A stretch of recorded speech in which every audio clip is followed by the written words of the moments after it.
29 ნოემბერს, როცა სასტიკად დაარბიეს აქცია, გაუსწორდნენ ფიზიკურად ჩემს კოლეგებს, მშვიდობიან მომიტინგეებს, ვიდრე ვასილის ეთერი დაიწყებოდა 6 საათზე.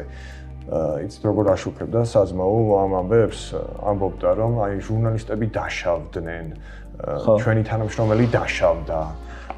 და რეალურად რა მოხდა, ხო?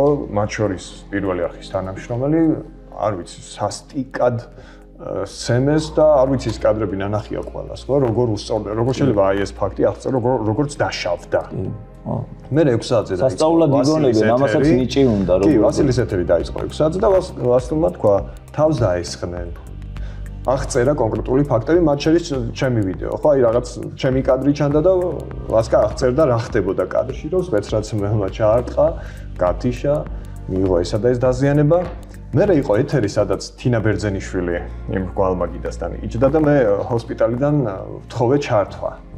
და ამ ჩართვას რაღაცა დიდი წინაღობები ჰქონდა, მაგრამ როგორღაც ჩავერთე, ეს ტელეფონით არ ვიცით როგორ ჩაგვთო, თუ მობილური ტელეფონითო.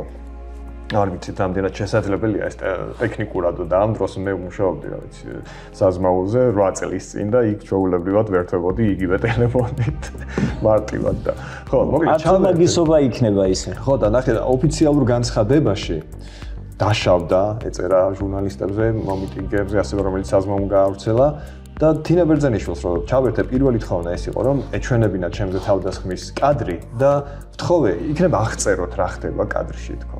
და მაშინ მათ თქვა რომ გურა მე ხელ ხედავ რომ თქვენ ნიღბიანი თავს გესხმით. ანუ მისი თინა ბერძენიშვილის აღქმაც ასეთი იყო, ხო, როცა მან კადრში ნახა პირდაპირ ეთერში მითხრა რომ ეს არის თავდასხმა.